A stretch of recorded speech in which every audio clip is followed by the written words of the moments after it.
Buenas tardes, como suelo decir, o mejor dicho, buenas noches, porque a la hora que ustedes estarán viendo seguramente esta transmisión, será ya la noche del 15 de diciembre de 2020.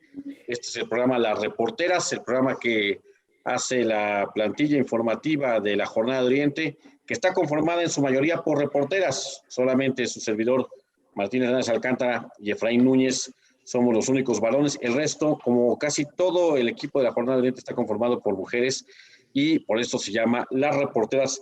Este programa es un programa de entrevistas en el que tratamos de dar a conocer, de entrevistar a personalidades que pueden abordar temas que a veces no aparecen necesariamente en las primeras planas ni son los temas que están en boga, pero que nos parecen justo algunos de los tópicos más importantes, imprescindibles que debemos abordar. Y por eso me da mucho gusto recibir esta tarde, esta noche, a Edgar Cruz, que además de ser mi amigo, es un gran abogado, y recientemente fue ungido como presidente del Consejo Directivo del Estado de Puebla de la Comisión Internacional de Derechos Humanos, un organismo por demás importante, sobre todo porque sabemos que la agenda de la defensa de los derechos humanos en Puebla, por desgracia para todos, tiene bastantes deficiencias y bueno, sobre esos retos, sobre las áreas de oportunidad que hay también para la Comisión Internacional de Derechos Humanos y su consejo directivo, queremos platicar con Edgar Cruz. Buenas tardes o buenas noches, Edgar. Buenas tardes o buenas noches, mi querido Martín. Muchas gracias por la invitación, te lo agradezco. Cuéntanos, Edgar, ¿de qué se trata esto del consejo directivo para el Estado de Puebla de la Comisión Internacional de Derechos Humanos?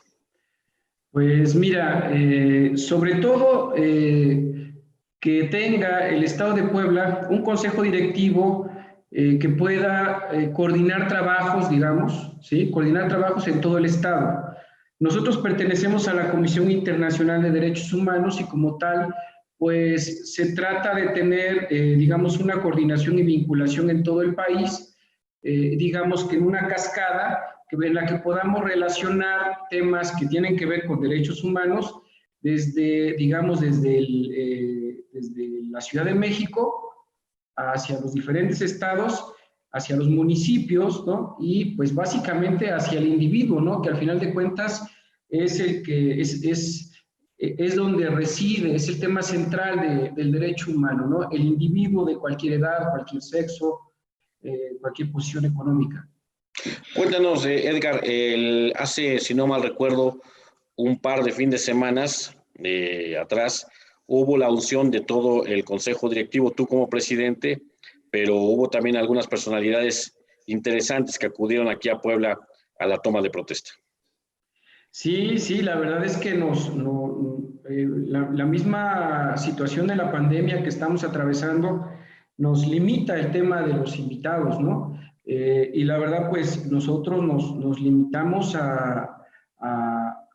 digamos, aceptar un pequeño número de invitados, pero de gran representación, ¿no? ¿Por qué? Porque el tema de los derechos humanos, pues, digamos, no es un tema político al final de cuentas, ¿no? Es un tema, primero, desde el punto de vista organizacional, donde nos podamos vincular los interesados, ¿sí? En este caso, pues, invitamos a un senador que pues básicamente lo invitamos en su calidad en la calidad representativa que tiene de los derechos humanos, que es el senador Emilio Álvarez y Casa, que actualmente es el secretario de la Comisión de Derechos Humanos, pero sabemos de su larga trayectoria internacional sobre el particular, ¿no?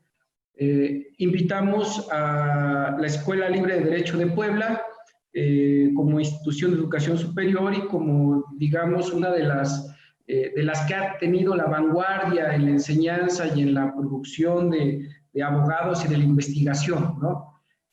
Invitamos también a observatorios internacionales que tienen que ver con trabajos académicos que van produciendo y sobre la observación que hacen de la sociedad en general, ¿no? Y sobre el tema de los derechos humanos y políticas públicas. Tuvimos la oportunidad de tener al doctor Humberto Morales, que es el presidente del Observatorio de Cultura y Buenas Prácticas de Gobierno, conformado básicamente por académicos de la Benemérita Universidad del Estado de Puebla. Invitamos también al presidente del Observatorio Ciudadano de Tlaxcala, que es una organización en la cual están integradas por lo menos las principales universidades, vamos a llamarlas así, de Tlaxcala, del Estado, en la que tenemos a la Universidad Autónoma de Tlaxcala, la Universidad del Altiplano, la Universidad Tecnológica de Tlaxcala, el Colegio de Tlaxcala, colegios de profesionistas, organizaciones civiles, en fin, ese observatorio es muy representativo. Entonces, pues de lo que se trata es tener esos vínculos con la sociedad, ¿no? Con organizaciones, con asociaciones, con instituciones de educación superior, en la que podamos hacer trabajos conjuntos, ¿no? En pro del conocimiento, de la promoción, de la divulgación de los derechos humanos. Claro, estamos platicando con Edgar Cruz, que es el presidente del Consejo Directivo del Estado de Puebla de la Comisión Internacional de Derechos Humanos, de reciente formación. Edgar, está el organismo, digamos, garante legalmente de los derechos humanos, la Comisión Estatal de Derechos Humanos de Puebla, está su referente nacional, la Comisión Nacional de Derechos Humanos, y hay un conjunto de organizaciones también desde la sociedad civil organizada en pro de la defensa de los derechos humanos. ¿Por qué instituir un nuevo organismo en un área que pareciera, al menos por el número de organizaciones o de organismos oficiales, o por lo menos que están planteados desde el nivel institucional y también desde el lado civil, pues parece que son bastantes y llega a sumarse una nueva organización que es la que tú estás representando? Mira, la verdad es que sin ánimo de crear polémica, ¿no?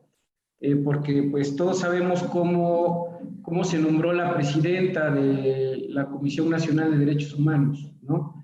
Entonces, digamos que ese mismo fenómeno se presenta en las comisiones estatales de derechos humanos, ¿no? Es decir, tienen un proceso de nombramiento más bien por parte de los congresos de los estados, como en este caso la nacional fue el Congreso Federal, ¿sí? Entonces existe una manera particular de nombramiento en la cual, pues, efectivamente el poder, ya sea ejecutivo, legislativo, ¿no? Tiene esa facultad de nombramiento, ¿no? Y como tal, cuando integramos, en este caso, a los miembros del Poder Legislativo, pues estamos hablando de representaciones de partidos políticos, ¿no? Entonces, y cuando hablamos de los derechos humanos y los principales violentadores son las dependencias o entidades del Estado, pues en este caso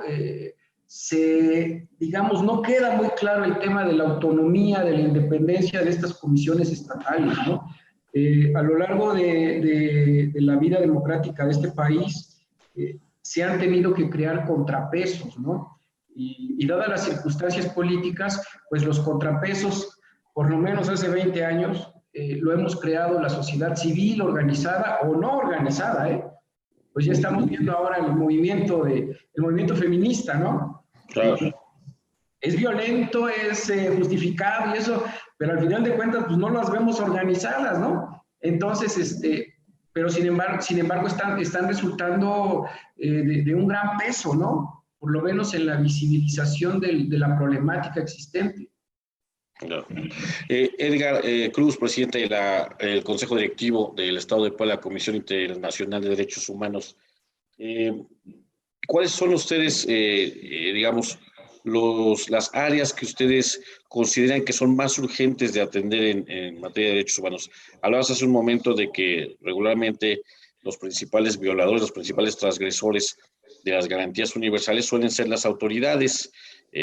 Particularmente se señala a los cuerpos policíacos, a la fuerza pública, al ejército, pero en Puebla parece haber una característica todavía, digamos, más grave, porque aunque estas autoridades oficiales suelen también aparecer en este ranqueo, por llamarlo de alguna manera, en este listado de transgresores de los derechos humanos. Aparecen también las autoridades municipales, pero tenemos algunos otros problemas que pareciera que a veces son ajenos a los organismos de derechos humanos que están trabajando. Me refiero, por ejemplo, al problema de los feminicidios, que en Puebla es importante. ¿Cómo tienen ustedes la agenda ahí, por ejemplo, en este tema de los feminicidios?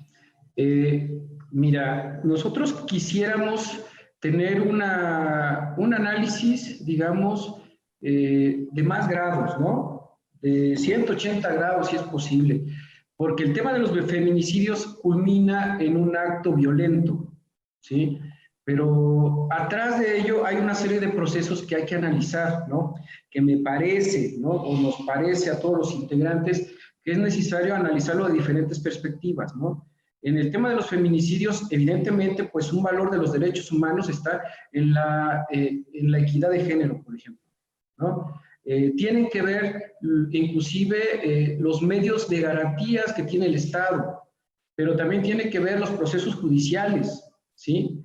Y tiene que ver el tema de la convivencia pacífica y cultura, ¿sí? Entonces, esos diferentes procesos que se van intercalando, vamos a decir, al final de cuentas un tema de feminicidios es tan complejo que se tiene que ver con diferentes procesos transversales, vamos a llamarle, ahora le llaman así, ¿no? Que no solamente es un proceso meramente, vamos a llamarle, de abogados, ¿no? O de un proceso judicial, ¿sí? Sino que estamos ya, digamos, entrando a la era de que todo fenómeno que está ocurriendo en la sociedad, pues tiene que ser visto desde una manera multidisciplinaria. Entonces nosotros lo que pretendemos es no solamente ser un evaluador de lo que sucede digamos, en lo que era la Procuraduría, ¿no? Y ahora es la Fiscalía General del Estado, ¿no? La Fiscalía, así es. No solamente es eso, porque si no nos limitaríamos, ¿no? No, tiene que ver también las políticas públicas que en el tema de seguridad de las mujeres específicamente, ¿sí? Tiene el Estado de Puebla, pero no solamente el Estado, sino también el municipio del Estado de Puebla. Es decir, donde hay una consecuencia de feminicidios, pero va inclusive de por medio ya hay un semáforo de alerta, ¿no? Entonces, claro, ese semáforo de alerta, ¿cómo está funcionando, no? Claro, la alerta de género, ¿no? Así es, esta alerta, ¿cómo está funcionando? Realmente, dentro de los objetivos transversales que estamos comentando, realmente está permeando, por ejemplo, en las escuelas primarias, ¿sí? En las escuelas secundarias, preparatorias, donde estamos viendo que en las últimas informaciones, en las tendencias, a nivel secundario y preparatoria se está dando un aumento de la violencia entre los chavos novios, ¿no? Novias, novios, hay una violencia interna, ¿no? Entre los que se aman, ¿no? Entonces, bueno, ¿por qué está sucediendo esa situación? Entonces, ese es el tema que hay que ver, ¿no? El soporte que tienen esos procesos para llegar a estas consecuencias de feminicidios, ¿no? Claro. Otro de los problemas, Edgar Cruz, que se han agravado en los años recientes ha sido el de los linchamientos, las turbas que dicen se hacen justicia por su propia mano, aunque eso no puede llamarse justicia en el entendido de que no hay una aplicación de la ley y casi siempre estos eventos safios pues terminan con los homicidios tumultuarios.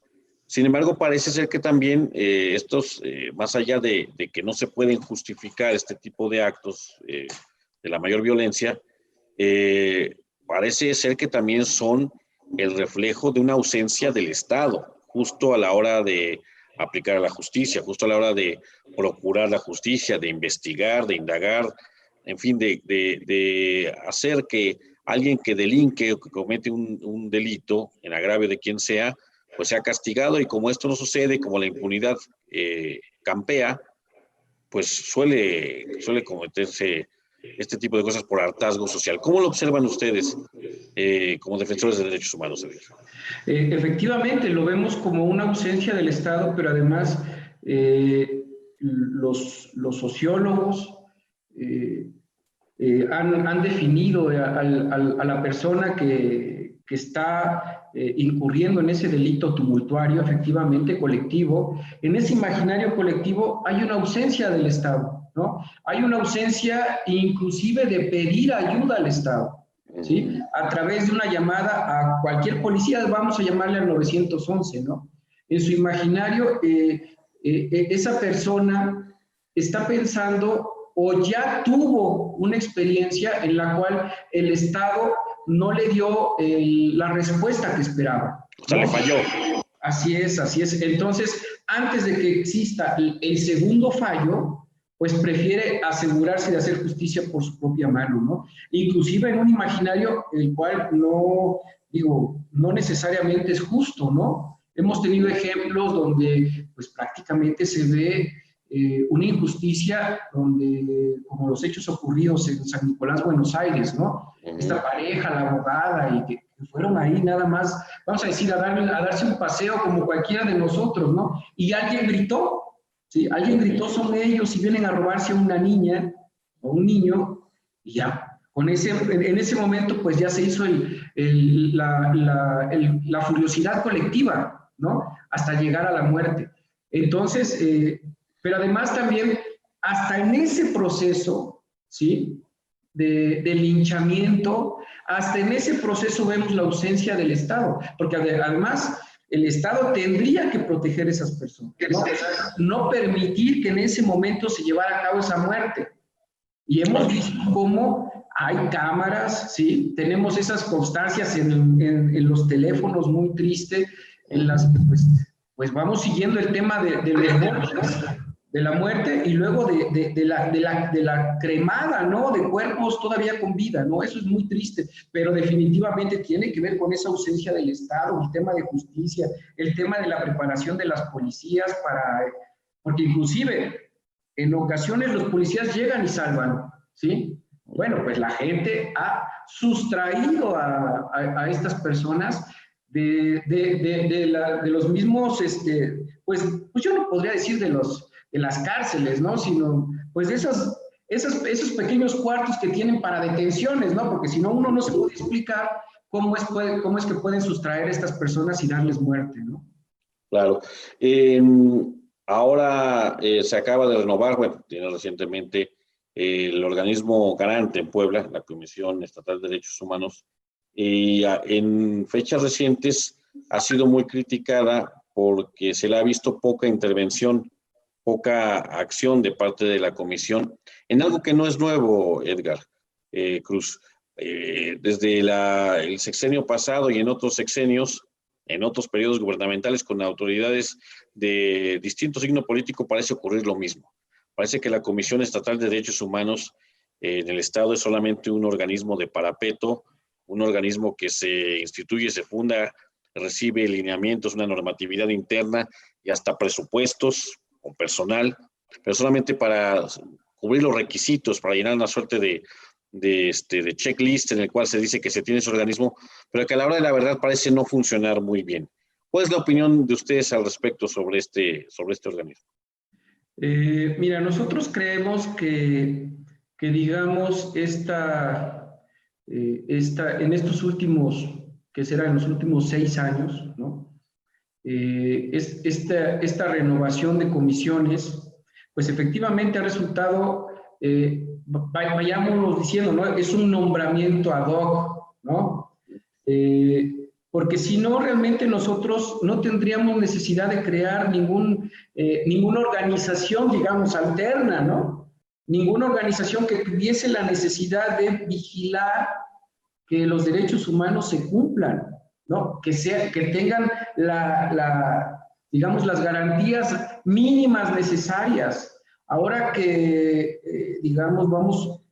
ahora que los derechos humanos se han tratado, ¿no? De contemplar todos en una carta en la Constitución, ¿no? O vamos a decir, por ejemplo, la carta de la nueva Constitución de la Ciudad de México, ¿no? Ese es un ejemplo claro de que es una carta de derechos humanos. Bueno, entonces me parece que de repente los gobiernos se han vuelto declaratorios de derechos humanos, ¿sí? Sin tener la eficacia de que efectivamente se pueda tener un órgano garante de ello, ¿sí? Te comentaba que realmente la sociedad hemos sido contrapeso, ¿sí? En todos los sentidos, ¿sí? Y con todo respeto, por ejemplo, vamos a llamar que el contrapeso puedan ser los partidos políticos, digamos, al gobierno, ¿no? Es muy difícil que los ciudadanos lleguemos a los partidos políticos porque se nos ha transgredido nuestros derechos humanos y nos puedan defender, ¿sí? Claro. Realmente todo es un tema institucional. Edgar Cruz, presidente del Consejo Directivo del Estado de Puebla, aquí, de la Comisión Internacional de Derechos Humanos. Hay otros tipos de derechos humanos, el derecho, por ejemplo, a la vida, a una vida, digamos, sana, protegida, que a veces no están siendo tampoco del todo protegidos ni por los organismos garantes, ni mucho menos por las autoridades. El caso más emblemático puede ser lo que ha sucedido en la Sierra Norte y en otras regiones del estado, pero particularmente ahí, en la Sierra Norte, donde indiscriminadamente gobiernos anteriores, gobiernos federales, pues prácticamente repartieron el territorio para los llamados, así los llaman muchas personas, proyectos de muerte, es decir, estos proyectos mineros, hidroeléctricos, de fracking, e incluso en algunos casos de energías alternativas, que suelen despojar a comunidades campesinas o comunidades indígenas de sus territorios, afectando terriblemente la vida comunitaria, a veces extinguiéndola, y también teniendo implicaciones dramáticas, por no decir irremediables, para la vida, es decir, donde se asienta una minera regularmente se acaba con el suelo, se acaba con el agua y prácticamente se acaba con todos los ecosistemas. Y no vemos mucha actividad de las comisiones de derechos humanos nacional y estatal en eso, e incluso de algunas civiles. ¿Cómo lo observan ustedes? El derecho, el medio ambiente para, obviamente, el derecho a la vida de los seres humanos. Pues mira, nosotros quisiéramos, o nuestra pretensión es verlo desde una concepción, hablando de estas comunidades, ¿sí? Más bien con ese enfoque, ¿no? Con ese enfoque de tradición, de cultura indígena, ¿no? Porque además no solamente se trata del río que pasa, o sea, no solamente es eso, sino nuestros pueblos indígenas tienen una trascendencia de cuidar su entorno, inclusive no solamente cuidarlo, sino hay un tema, por lo menos en toda esta parte que habitamos, este territorio, por lo menos de cuidar, ¿no? Los 4 elementos que a lo largo de nuestra existencia en la meseta del Anáhuac, ¿sí? se ha convertido en rituales. Entonces, para ellos, el tema del agua, el tema de la tierra, ¿sí? es sagrado, ¿no? Entonces, ese es un enfoque que hay que darle. Ahora, respecto a la civilización occidental, vamos a llamarla así, que llega y pretende sembrar estos proyectos de muerte, lo que hemos platicado a nivel nacional es que de primera mano se tienen que revisar todos estos proyectos que tienen que ver con una autorización federal, ¿sí? Porque al parecer cuando existe una autorización federal, ni siquiera el Estado cuenta con esa intervención, ¿sí? Entonces, pues vemos el vínculo de negocio, ¿sí? Además son inversiones de largo plazo, es decir, estamos hablando de concesiones que van de 20 a 50 años, donde una vez dada la autorización es muy complicado, muy difícil, ¿sí? El tener una reversión judicial, ¿no? Y sobre todo, estamos hablando de pueblos, voy a llamarle con mucho respeto, vulnerables. ¿Por qué? Porque no tienen una defensa jurídica, los elementos necesarios, peritajes, todo eso cuesta dinero, ¿eh? Entonces, pues lo que tratamos de este lado, pues es dar esos elementos en la medida de nuestras posibilidades también, de ayuda, ¿no? Digamos que seamos una salida técnica, una salida en la cual se pueda dar una explicación e inclusive nada más con ser ese puente de comunicación, ¿no? Porque estamos tú y yo hablando con estas tecnologías que nunca habíamos pensado, pero si nos vamos a lugares por la Sierra Norte, ¿no? Por Bienvenido, por Huehuetla, ¿sí? Hay comunidades donde, pues, esto que estamos realizando tú y yo parece insospechado, ¿no? Lugares donde, pues, aunque no lo creamos, pues todavía el tema de la luz es complicado. Sí, un tema bastante complicado, pero sí lo ven ustedes como un área de oportunidad en la que ustedes incidirían directamente, digamos, con apoyo técnico, apoyo logístico y de defensoría. Así es, porque si no, pues estaríamos hablando de otro tipo de organización, ¿no? Lo que necesitamos es precisamente dar esa ayuda, ese apoyo, ¿sí? Técnico, que es lo que necesitan nuestros hermanos indígenas en este caso que estamos platicando, ¿no? Porque, pues, bueno, también podemos hablar de las zonas urbanas, ¿no? El tema del desempleo, por ejemplo. Es más, el mismo tema de la pandemia, ¿sí? Donde los derechos laborales quiero ver hasta qué punto son respetados, ¿no? Porque realmente ante el desempleo, pues me imagino que muchos de nosotros pues acepta primero un mal arreglo un mínimo de pago con tal de no perder el empleo, ¿no? Eso es justo a lo que quiero ir, Edgar Cruz, presidente del Consejo Directivo del Estado de Puebla de la Comisión Internacional de Derechos Humanos, a quien estamos entrevistando, porque justo el coronavirus, el COVID-19, la pandemia que atacó prácticamente, ¿no?, a todas las regiones del mundo, impuso nuevas modalidades de convivencia social y de relación también con los poderes, desde los poderes institucionales hasta los poderes fácticos. Y en fechas recientes se ha cuestionado mucho la manera en que en México se ha estado llevando digamos, el control de la sociedad. Es decir, mientras hay algunos estados o localidades, municipios, que hasta están penalizando con cárcel, por ejemplo, de que una persona no porte el cubreboca en un lugar público, hay otros lugares donde parece ser que la laxitud que se brinda o la confianza que se da en el criterio social no está resultando, está incidiendo en que la gente prácticamente dé por alto o se dé por alta en la cuarentena solita. Y bueno, habrá personas que tienen que salir a trabajar, obviamente, y buscarse el sustento día con día y no se pueden detener a esperar a que se llegue a su casa. Pero otras tantas parecen haberse ya liberado y pensar que no pasa nada. Y ante eso hay voces que piden un mayor rigor, una mayor aplicación de las instituciones e incluso de las leyes, elaboración de leyes o de reglamentos específicos para penalizar comportamientos que pueden considerarse incluso antisociales por ser, digamos, nocivos para la salud pública. ¿Cuál es la opinión que tú tienes sobre este asunto? Mira, la verdad es que el tema del derecho a la información y a la verdad, ¿sí? Es un tema en una primera instancia que también estamos cuestionando, porque si tuviésemos una información, digamos, veraz, ¿no? Y, digamos, indiscutible, pues yo creo que tendríamos a partir de ahí tomar decisiones importantes, ¿no? Porque lo mismo que, por ejemplo, sucede en la Ciudad de México, ¿no? Que mientras hay una comunicación o una información que proviene desde la misma presidencia, ¿sí? Vemos que la gobernadora de la Ciudad de México, Claudia Sheinbaum, tiene otra información, digamos, ¿no? O más bien otra política de cómo llevar la pandemia, ¿no? Entonces, digo, ese es uno de los ejemplos, ¿no?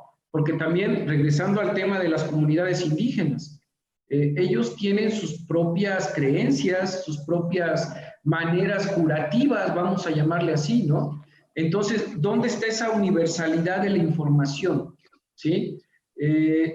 Se ha discutido si realmente se tendrían que limitar, digamos, esa movilidad, ¿no?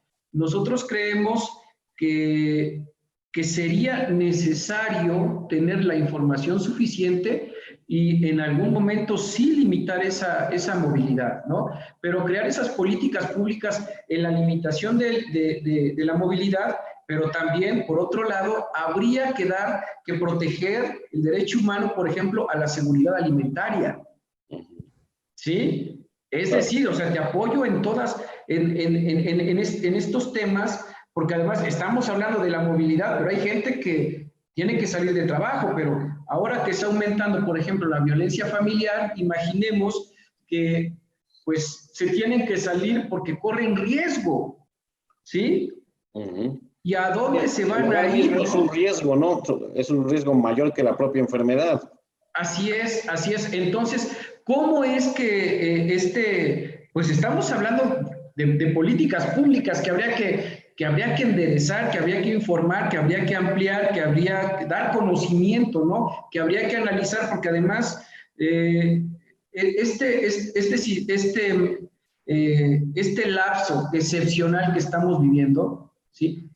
Dio como resultado todas las problemáticas que tenemos como sistemas de gobierno, ¿no? Inclusive como ciudadanos que aceptamos algunas leyes para convivir bien unos otros, ¿no? O sea, se puso a prueba todos estos sistemas que la verdad sería muy interesante ver, ¿no? El sistema judicial se puso a prueba, ¿no? El sistema ejecutivo, este sistema que tiene que ver con los órdenes de gobierno, bueno, se pone a prueba porque inclusive estamos viendo que hay una problemática entre los diferentes gobiernos, ¿no? Con diferentes estados. Entonces ya tenemos la narrativa de 10 gobernadores que se unieron, vamos a llamarle así, y tienen otra semaforización de la pandemia, sin meternos al tema político, ¿no? Entonces ahora, ¿cuál va a ser nuestra semaforización, por ejemplo, en el caso de Puebla? ¿Sí? Pensando en el ejecutivo estatal y en la presidenta municipal, por ejemplo, ¿no? Entonces, ¿cuál tendría que ser esa información que realmente los ciudadanos podamos captar? ¿Sí? Por eso nosotros inclusive invitamos al Observatorio de Cultura y Buenas Prácticas de Gobierno, que nació en la Benemérita Universidad Autónoma de Puebla, porque es importante tener esa área académica que viene analizando el fenómeno, ¿sí? Esperemos nunca volver a pasar esto que estamos atravesando, pero esto, insisto, ha puesto a prueba todos los sistemas, inclusive el sistema familiar, las relaciones interpersonales, más allá de la familia, también laboral, en fin, todo está puesto a prueba. Y me parece que en estas pruebas, ¿no? en estos retos, los derechos humanos son los que, si los sentíamos perdidos, si los sentíamos no bien garantizados, pues se están poniendo en el centro de la problemática, como debe de ser además, ¿no? Claro. En el centro como ser humano, ¿no? Claro. Y en fin, eso es lo que opinamos. Claro, no, muy interesante, además. Edgar, yo te quiero preguntar, Edgar Cruz, ¿cuál va a ser la relación que ustedes guarden con los gobiernos estatal y los municipales, con las autoridades también representadas en el Congreso local, con el Poder Judicial, y también la relación que mantendrán con organizaciones que pueden ser similares a ustedes, organizaciones hermanas? ¿Qué se puede esperar de esta Comisión Internacional de Derechos Humanos que tiene ya su Consejo Directivo de Puebla? ¿Cuáles son los planes que tienen para el año entrante, para el 2020? Que parece ser que es para el 2021, discúlpame, que parece ser un año que se antoja todavía más complicado que este. Claro. Pues mira, yo así resumiendo, me parece que nuestro primer propósito, además de la defensa del tema de los derechos humanos y de las garantías y en fin, todos esos valores que tiene una organización de defensa de derechos humanos, nosotros además queremos tener la posibilidad de vinculación, ¿sí? Es decir, primero que sepan que estamos presentes, ¿no? Que sepan que también los observamos, que los analizamos, ¿no? Que queremos saber no solamente qué es lo que sucede en la Comisión Estatal de Derechos Humanos, sino también qué sucede en la Fiscalía, que tiene su propia organización pro derechos humanos, ¿sí? Pero también queremos saber qué sucede en ese inter, ¿no?, que sucedió respecto a los derechos laborales. ¿Qué pasó de pasar esas organizaciones de jurisdiccionales, vamos a decir? ¿Qué pasó? Las juntas locales. Así es, ¿qué pasó de ser de la junta local ahora de pasarse al poder judicial, ¿no? ¿Qué sucedió? ¿Son realmente más efectivos? ¿Son mejores? ¿Sí? Bueno, queremos tener ese poder de vinculación. Y ahora, estas opiniones, estos análisis, pues también tienen que ir acompañadas tanto como gente que tiene la experiencia como gente que tiene el conocimiento. Realmente nosotros hemos detectado que el tema de la promoción es una problemática, digamos, muy consistente, ¿no? Necesitamos que nuestros jóvenes, necesitamos que nuestras mujeres sepan a qué derechos tienen, ¿no? A qué entidad o dependencia pueden llegar en el caso del sentir vulnerados sus derechos humanos. Entonces, ¿qué queremos? Vinculación. En segundo tema, queremos coordinación, ¿sí? Queremos que sepan estas entidades pro derechos humanos o que tienen que ver con el proceso de garantía de los derechos humanos, que sepan que se pueden coordinar con nosotros, ¿no? Los ciudadanos nos hemos organizado de tal manera que si no nos ven las autoridades, pues nos podemos coordinar o vincular con el vecino, ¿sí? O con otros vecinos de otro municipio, o nos podemos vincular también con organismos internacionales, ¿no? Donde básicamente, pues ya hay estándares internacionales prácticamente de todo. Es decir, nosotros consideramos que ya no tenemos que andar buscando ni la varita mágica, en fin, muchas de las políticas, muchos de los resultados, pues ya son cosa de éxito, ¿sí?, en algún lugar del mundo. Entonces realmente no hay mucho que crear, ¿no? Realmente es investigar y aplicar, o investigar y comparar, ¿no? Y me parece que eso va a dar una facilidad al ciudadano de comprensión, ¿sí? O a la organización o a la entidad de la que estamos hablando, ¿no? Respecto a los derechos humanos. Quiero tener entonces que ustedes van a hacer, además del trabajo natural de Defensoría de los Derechos Humanos, también una suerte de acopio de información sobre lo que está sucediendo, una suerte de diagnóstico, porque si hay algo también que señalar es que, por lo menos a nivel institucional, los indicadores, las estadísticas, los números duros que suelen ser fríos, pero que indican algo, pues también son carentes, ¿no, Edgar? Así es, el tema, el tener una estadística, porque además no solamente ha sido un reto para nosotros, sino para cualquier ciudadano que quiere investigar sobre el particular, encontrar esa información, ¿sí? Evidentemente tenemos la ley nos permite, la ley de acceso a la información, nos permite a través de un procedimiento, ¿no? Que no deja de ser burocrático, ¿no? Entonces, lo que necesitamos son más bien elementos, ¿no? Tener instrumentos mucho más sencillos donde nosotros hagamos a la tarea de verificar, de investigar esas estadísticas y nosotros poder dar, ¿no? Poder interpretar qué es lo que está sucediendo en tal o cual tópico de derechos humanos. Claro. ¿Dónde puede la gente acudir con ustedes? ¿Cómo puede contactarlos? ¿En dónde puede buscarlos en caso de que necesite su apoyo, su ayuda, su asesoría? Edgar Cruz, presidente del Consejo Directivo del Estado de Puebla, de la Comisión Internacional de Derechos Humanos.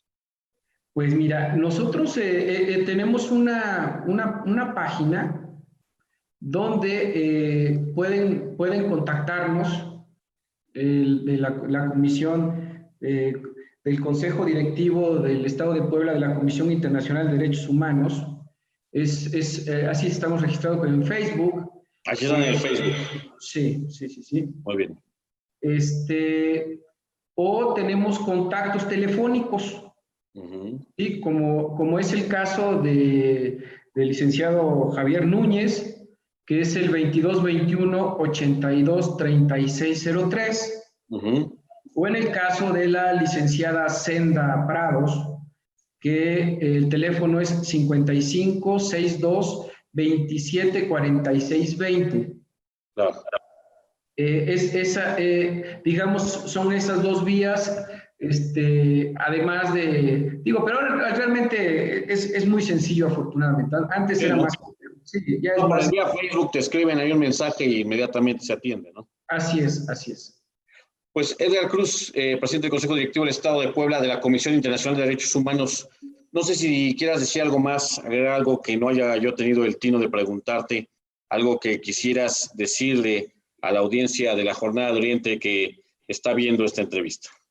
No, pues muchísimas gracias por la entrevista y sobre todo que replanteemos esa manera de ver derechos humanos, ¿no? De replantearse ante esta nueva situación de pandemia, en algunos casos de hacinamiento, de falta de movilidad, pues replantearse los derechos humanos, qué visión tienen, a dónde van dirigidos, ¿sí? ¿Quién los garantiza?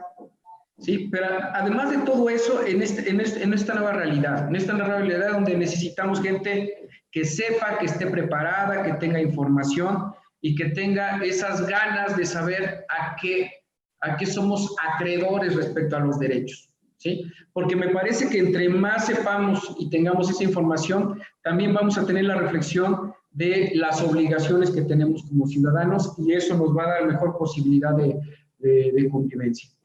Muy bien, Edgar Cruz. Pues yo te agradezco mucho, Edgar, que nos hayas conseguido esta entrevista para las reporteras en este espacio que brinda la Jornada de Oriente para su audiencia. Es muy importante la labor que ustedes van a emprender. No sobran los organismos de derechos humanos jamás. Por desgracia, no sobran porque la agenda es nutrida, la agenda de problemas y de violaciones y de arbitrariedades están a la orden del día. Cada vez se cometen más. Pero qué bueno que haya pues interés de un grupo de ciudadanos, algunos de ellos los conozco y me jacto de que somos amigos, que nos conocemos de hace tiempo y que sé que son personas honorables, personas comprometidas como tú, que estén ya de lleno metidos en esto. Te agradezco mucho. Ahora en tu calidad de presidente del Consejo Directivo del Estado de Puebla de la Comisión Internacional de Derechos Humanos, agradezco también a Giovanni Mota, que ha estado en los controles y está en la postproducción de este programa. Agradezco, por supuesto, a ustedes, a la audiencia de la Jornada de Oriente, que le dé seguimiento a esta serie Las Reporteras, donde, insisto, tratamos de abordar temas, entrevistas con personalidades que saben de los asuntos de mayor envergadura, que son los que deben importar para la discusión, para el análisis, para la toma de decisiones en nuestro estado. Soy Martín Hernández Alcántara, me despido. Creo que nos vamos a ver después de este programa ya hasta enero, así es que les deseo pues una felices fiestas decembrinas, un muy buen año nuevo, por lo menos un año mejor que este. Bueno, entonces seguimos aquí, pero esperemos que sea mejor el año que viene. Y bueno, insisto, Edgar, a tu equipo, a ti, te agradezco mucho que hayas estado aquí. No, muchísimas gracias y en nombre de los que integramos este consejo, pues les agradecemos y estamos a las órdenes de todos ustedes. Muy bien. Gracias. Muy bien, pues buenas tardes o buenas noches según nos vean, o buenas mañanas cuando les dicen dónde van. Hasta luego. Hasta luego. Gracias.